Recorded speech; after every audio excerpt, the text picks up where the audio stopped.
Hi, and welcome to this week's Chamber Beat. I'm Ryan King with the Chamber. And first of all, let us thank LBMC and Baker Donaldson for supporting this Capitol update and especially the Chamber Beat. So a busy week at the Capitol. Calendars have doubled again over last week when they doubled in size from the previous week. So the work is really starting to ramp up. Possibly some of the most damaging calendars to business are scheduled for next week. A few bills we'll tell you about. I'll go through those, but for more information, for maybe a companion bill number, you can look down in this update and we'll have that information for you there.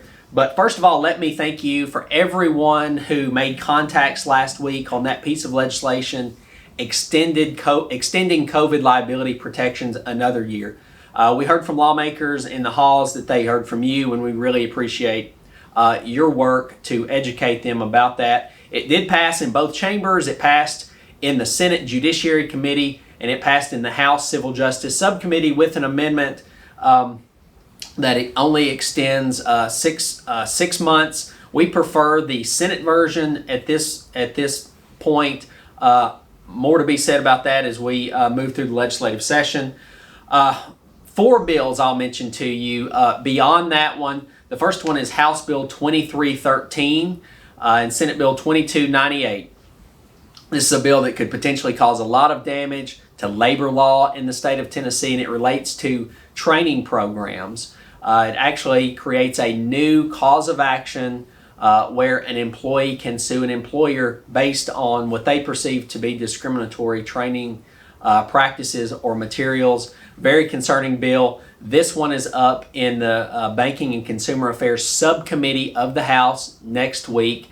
Contact us, contact committee members if you have any thoughts, concerns, or input on that one. Another one is House Bill 2068. We saw this one last week on calendar. It was rolled 1 week, and it deals specifically with COVID-19 testing.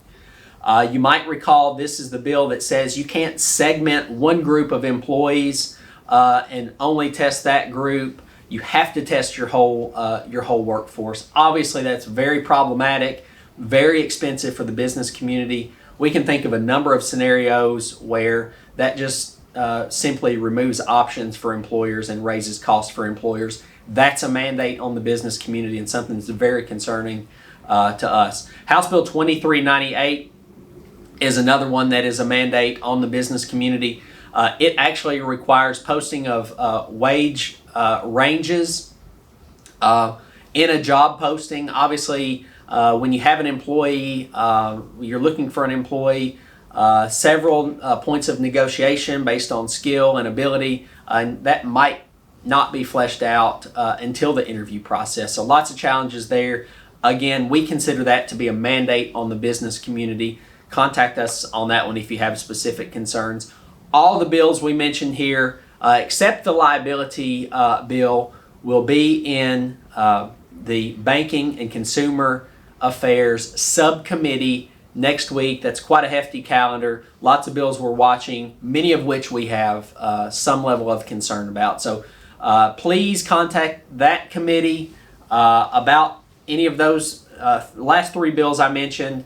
You might be interested in some of the others. We'll post those down below in the update. Lastly, we'll see you next week. It's the Chamber's annual meeting. Many of you will be coming in town. We're expecting just as good a crowd as ever at that. And a reminder, the Be Proud Workforce Development tractor trailer truck will be here just outside the Chamber offices for you to see and see all the training simulators there. If you want more information on that one, see the other video in this update. Our VP of Membership, Kelly Boutwell, does a really good job kind of explaining what to expect when you see the truck here on Tuesday. Again, I think that's it. We'll see you next Tuesday, and thanks for joining this Chamber Beat.